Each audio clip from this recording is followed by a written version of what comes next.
The first step towards achieving your dreams is having the right coach. Get the best education with Aajshala and make your NET UPSC economics dreams come true. Download the app now. Hello everyone, welcome back to my channel. I am Sunidhi Arya and I teach economics on this channel. फिलहाल मैंने mathematical economics को शुरू किया हुआ है और mathematical economics के अंदर हम सेट थ्योरी को पढ़ रहे हैं। सेट थ्योरी के अंदर ये मेरा 4th लेक्चर है और ये जो लेक्चर है ये एक सीरीज का पार्ट है। तो अगर आपने इसके पहले 3 पार्ट नहीं देखे हैं तो आई वुड रिक्वेस्ट यू कि आप पहले उन वीडियोस को देखिए ताकि आज का वीडियो आपको अच्छे से समझ में आ जाए। अगर आप उन वीडियोस को नहीं देखेंगे और आपका बेस और पहले के कॉन्सेप्ट क्लियर नहीं होंगे तो आज का वीडियो आपको समझ में नहीं आएगा। आज के अभी तक मैं आपको पढ़ा चुकी हूँ कि सेट थ्योरी क्या होती है, किस तरीके से हम इसको यूज करते हैं और इसके बाद में मैंने आपको पढ़ाया था कि सेट में कौन कौन से ऑपरेशंस होते हैं जैसे union, intersection, difference, symmetric difference. इससे पिछले वाली वीडियो में मैंने आपको जो सेट थे उसके लॉज पढ़ाए थे, उसके थ्योरम्स पढ़ाए थे। आज की इस वीडियो में मैं आपको फॉर्मूलेज पढ़ाऊंगी। ये जो फॉर्मूलेज होंगे ये एज इट इज हम क्वेश्चंस में यूज करेंगे। आज के इन फॉर्मूलेज को हम एज इट इज क्वेश्चंस में यूज करेंगे और हम समझेंगे कि ये फॉर्मूलेज किस तरीके से ड्राइव किए गए हैं, किस तरीके से बनाए गए हैं और कैसे हम इनको यूज कर सकते हैं। ठीक है, सबसे पहले जो हमें देखिए यहाँ पे जो n लिखा हुआ है, इस n का मतलब है number of elements in A set. ठीक है, अगर हमें ये पता लगाना है कि 2 सेट हमें गिवन है A एंड B, उन दोनों सेट्स में से कंबाइन करने के बाद कितने एलिमेंट हैं, यानी कि n A union B। A union B का मतलब क्या होता है, दोनों सेट्स के कंबाइंड एलिमेंट। ठीक है, तो अगर हमें ये पता लगाना है कि दोनों सेट्स में कितने एलिमेंट है तो हम क्या करेंगे, दोनों सेट्स के इंडिविजुअल जो सेट्स होंगे उनके एलिमेंट्स को ऐड कर देंगे। लेट्स से अगर सेट A में 100 एलिमेंट है और सेट B में 50 एलिमेंट है तो हम उन दोनों को ऐड कर देंगे और उसके बाद में हम क्या करेंगे, ऐसे एलिमेंट जो दोनों सेट्स में प्रेजेंट हो, जो A में भी प्रेजेंट हो, जो B में भी प्रेजेंट हो, उनको हम सब्ट्रैक्ट कर देंगे। लेट्स से ऐसे एलिमेंट 30 है। ठीक है, अब हम इसको वेन डायग्राम की हेल्प से समझते हैं। ये एक सेट है, ये एक सेट है, ये सेट A है, ये सेट B है। अगर हमें ये पता करना हो कि सेट A यूनियन B में कितने एलिमेंट्स होते हैं तो हम सबसे पहले सेट A के जो एलिमेंट्स हैं, ये सारे सेट A के एलिमेंट्स हैं, उनको ऐड करेंगे। फिर हम सेट B के एलिमेंट्स को ऐड करेंगे। ठीक है, अब आप ध्यान से देखेंगे तो कुछ एलिमेंट्स जो होंगे वो दोनों में कॉमन होंगे, यानी कि उनकी डबल काउंटिंग हो गई है। जब हमने सेट A को काउंट किया वो तब भी काउंट हो गए और जब हमने सेट B को काउंट किया वो तब भी काउंट हो गए। और मैंने आपको बताया हुआ है सेट के कॉन्सेप्ट में कि सेट में रिपीटेशन नहीं करते हैं। कोई भी एलिमेंट जो है उसको 2 बार लिखने का कोई मतलब नहीं होता है। सेट में एक एलिमेंट एक ही बार लिखा जाता है। तो जब हमारे पास ऐसी कंडीशन आई कि हमने एक एलिमेंट को 2 बार काउंट कर लिया तो हम क्या करेंगे, जो भी कॉमन एलिमेंट होंगे, यानी कि ये जितने भी हमारे एलिमेंट्स है, जो शेडेड एरिया है, ये वो एलिमेंट है जो A में भी आए और B में भी आए। अगर हम इसको रिप्रेजेंट करते हैं तो किस तरीके से करते हैं, A इंटरसेक्शन B, इस तरीके से इसको रिप्रेजेंट किया जाता है। तो हम क्या करेंगे, -n A इंटरसेक्शन B, इसको सब्ट्रैक्ट कर देंगे। अब देखिए इसमें क्या है, सेट A में 100 एलिमेंट है, सेट B में 50 एलिमेंट है। ठीक है, और दोनों में कितने एलिमेंट है, 30, यानी कि जो A में भी है और B में भी है। तो इसका आंसर क्या हो गया, 120, यानी कि जो दोनों सेट्स हैं उनमें कितने एलिमेंट हैं, 120 एलिमेंट है। अगर हम इन दोनों सेट को कोई एक कंसीडर करना चाहे तो कितने एलिमेंट्स हमारे लिए निकल के आएंगे, 120 निकल कर आएंगे। ठीक है, जो दूसरा फॉर्मूलाज है वो इसी से ही ड्राइव करके बनाया गया है, NA + NB।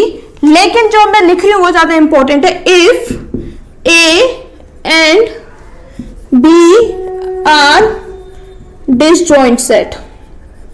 देखिए, अगर A and B disjoint set है, डिसजॉइंट सेट कौन से होते हैं, डिसजॉइंट सेट वो सेट होते हैं जिनमें दोनों सेट में कोई भी कॉमन एलिमेंट नहीं होता है, जिनका अगर हम इंटरसेक्शन करें A इंटरसेक्शन B तो वो क्या आएगा, वो आएगा फाई के इक्वल। अब फाई का मतलब क्या है, एलिमेंट इसमें 0 है, एम्प्टी सेट है, इसमें कोई भी एलिमेंट नहीं है। तो हम क्या करेंगे, -0 कर देंगे। अब -0 करें या ना करें, अब 100 में से हम 0 को सब्ट्रैक्ट करें या ना करें कोई फर्क नहीं पड़ता, आंसर क्या आएगा, हमारा आंसर 100 ही आएगा। इसीलिए अगर हमें ऐसे गिवन है कि A and B disjoint set है तो हमें टोटल उसमें सेट निकालने हैं, N A यूनियन B निकालना है। तो हम किस तरीके से निकालेंगे, हम निकालेंगे दोनों सेट्स को ऐड करने के बाद। लेकिन अगर कॉमन एलिमेंट गिवन है तो हम उसको सब्ट्रैक्ट कर देंगे। दूसरा कॉन्सेप्ट जो हमें समझना है, NA - P। देखिए a माइनस बी का मतलब क्या होता है, डिफरेंस, यानी कि इसको डिफरेंस ऑफ सेट्स बोलते हैं। ठीक है, ये कॉन्सेप्ट मैंने आपको समझाया हुआ है। लेट्स से ये सेट a है, ये सेट b है। a माइनस बी का क्या मतलब है, a माइनस बी का मतलब है वो सारे के सारे एलिमेंट्स जो केवल सेट a में प्रेजेंट हो, यानी कि ये वाला पोर्शन। ठीक है, अब आप इसको ग्राफिकली देखने की कोशिश कीजिए। अगर हमें केवल ये पोर्शन निकालना है, यानी कि केवल वो एलिमेंट निकालने हैं जो सेट ए में प्रेजेंट हो, तो हम उसको कैसे निकालेंगे? ये जो हमारे पास पूरा एक सेट है एन ए, अगर इसमें से हमें कॉमन वाला पार्ट हटा दें तो हमारे पास क्या बचेगा, केवल सेट ए के एलिमेंट बचेंगे। इसको लॉजिकली समझना चाहे तो इस तरीके से समझ सकते हैं, हमारे पास दो सेट है, एक ए इंटरसेक्शन बी है, यानी कि जो कॉमन एलिमेंट्स है वो भी है और केवल ए भी है। तो कॉमन एलिमेंट्स में से अगर हम केवल ए वाले एलिमेंट को हटा देंगे तो हमारा क्या आ जाएगा, डिफरेंस आ जाएगा। ठीक है, तो किस तरीके से करेंगे, N A minus N A intersection B. अब हम क्या करेंगे, n B minus A is equal to n B minus N A intersection B. ठीक है, अब हमें निकालना है n A symmetric difference B. ये जो साइन होता है सिमेट्रिक डिफरेंस होता है। सिमेट्रिक डिफरेंस का मैं कॉन्सेप्ट आपको लास्ट वीडियो में समझा चुकी हूँ। इस वीडियो में मैं आपको ब्रीफ इंट्रोडक्शन देती हूँ। अगर हम सेट ए माइनस बी करें दो सेट में, फिर बी माइनस ए करें, ठीक है, यानी कि पहले हमने वो सारे एलिमेंट कंसीडर किए जो सेट ए में प्रेजेंट है लेकिन बी में नहीं है, फिर हमने वो सारे एलिमेंट कंसीडर किए जो सेट बी में है लेकिन ए में नहीं है। इतना करने के बाद में हमने इन दोनों का यूनियन कर दिया, a minus B union b minus A. ये जो हमारा बन के आएगा a minus B union b minus A, करने के बाद जो भी हमारा आंसर आएगा वो होगा सिमेट्रिक डिफरेंस। ठीक है, ये सिमेट्रिक डिफरेंस का कॉन्सेप्ट है। अगर इसका फॉर्मूला याद करना चाहें या इसका फॉर्मूला बनाना चाहें तो कैसे बनाएंगे, वो सारे एलिमेंट जो इंडिविजुअल सेट में प्रेजेंट है n A plus N B, उसके बाद में माइनस वो सारे एलिमेंट जो डबल काउंट हो चुके हैं। और देखिए इसमें क्या होगा, इसमें जो ए इंटरसेक्शन बी है ना वो दो बार काउंट होगा। इसमें केवल सेट ए के एलिमेंट को कंसीडर कर रहे हैं, इसमें केवल सेट बी के एलिमेंट को कंसीडर कर रहे हैं, तो इंटरसेक्शन जो है वो डबल हो जाएगा इसमें, इसीलिए -2 करेंगे। इसका और इसका फॉर्मूला बिल्कुल सेम है, एन ए यूनियन बी और n A symmetric difference B. N A union B और n A symmetric difference B, दोनों के जो फॉर्मूलेज है वो बिल्कुल सेम है। डिफरेंस क्या है कि यहाँ पे हमें ट्वाइस करना है इंटरसेक्शन का, और उसका लॉजिक मैं बता चुकी हूँ क्योंकि यहाँ पे यूनियन हो रहा है। ठीक है, एक तो यूनियन होने में सेट जो है वो कम काउंट होंगे, एक तो रीजन ये है कि इसमें यूनियन हो रहा है और दूसरा रीजन ये कि हम ऑलरेडी डिफरेंस ले रहे हैं। ये इंडिविजुअल सेट का यूनियन नहीं है, ये डिफरेंसेस का यूनियन है।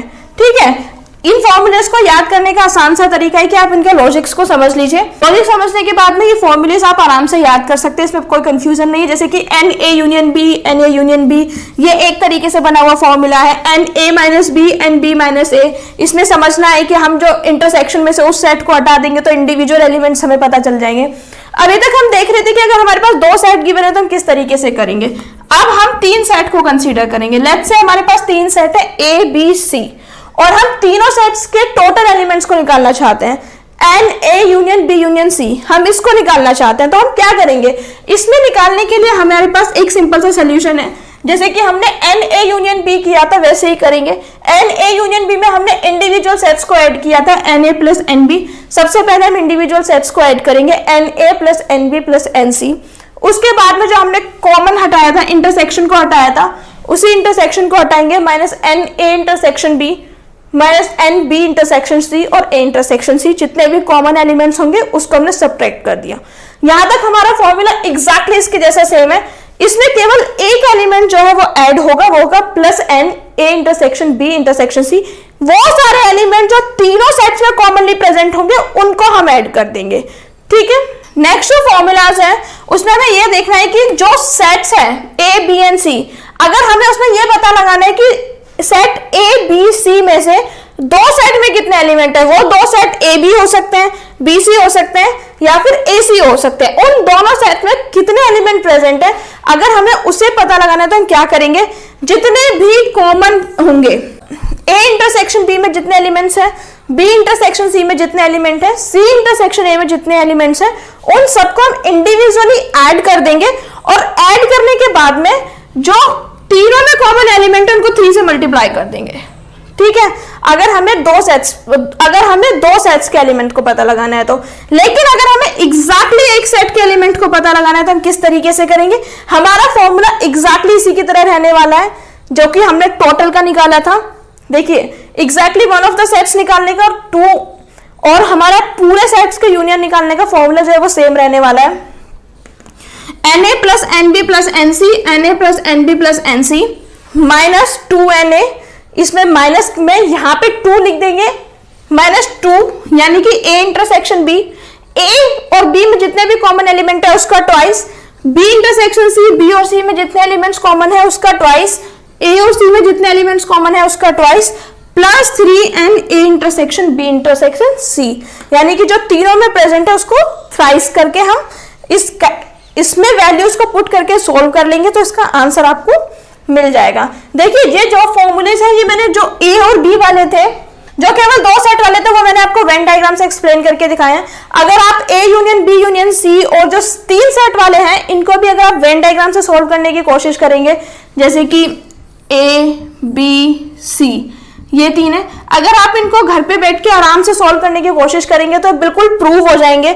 लॉजिकली समझने की जरूरत है कि अगर A union B union C है तो क्यों हम पहले इंडिविजुअल सेट्स को ऐड कर रहे हैं, उसके बाद में इंटरसेक्शन को सब्ट्रैक्ट कर रहे हैं, फिर फाइनली तीनों के जो हमारे कॉमन एलिमेंट्स हैं उनको ऐड कर रहे हैं। ये सब आप समझेंगे तो आपको समझ में आ जाएगा।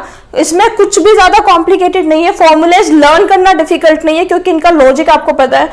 फॉर्मूलेज को लर्न करना और इनको यूज करना बहुत आसान है। इससे नेक्स्ट वाली वीडियो में मैं आपको बताऊंगी कि अगर हमारे पास 2 सेट है तो किस तरीके से हम फॉर्मूलेज को यूज करेंगे, और अगर हमारे पास 3 सेट है तो हम किस तरीके से फॉर्मूलेज को यूज करेंगे। हम अब ऑफिशियली क्वेश्चंस को सॉल्व करना शुरू करेंगे क्योंकि सेट में इससे ज्यादा बेस कुछ नहीं बनता है। That's it for today's videos guys. I hope आपको आज का मेरा लेक्चर बहुत अच्छा लगा होगा, बहुत इन्फॉर्मेटिव लगा होगा। अगर आपको मेरा वीडियो अच्छा लगता है तो please like it, share it with your friends and subscribe to the channel. Subscribe करने के बाद नोटिफिकेशन बेल को जरूर ऑन करें ताकि नेक्स्ट टाइम मैं जब भी वीडियो अपलोड करूँ वो जल्द से जल्द आपको मिले। नेक्स्ट वीडियो जो होगा उसमें हम सेट के क्वेश्चंस को सॉल्व करेंगे और वो दोनों तरीके के क्वेश्चंस होंगे, जिसमें 2 सेट होंगे वो भी और जिसमें 3 सेट होंगे वो भी। Until next time, thank you so much. Don't forget to like, share and subscribe.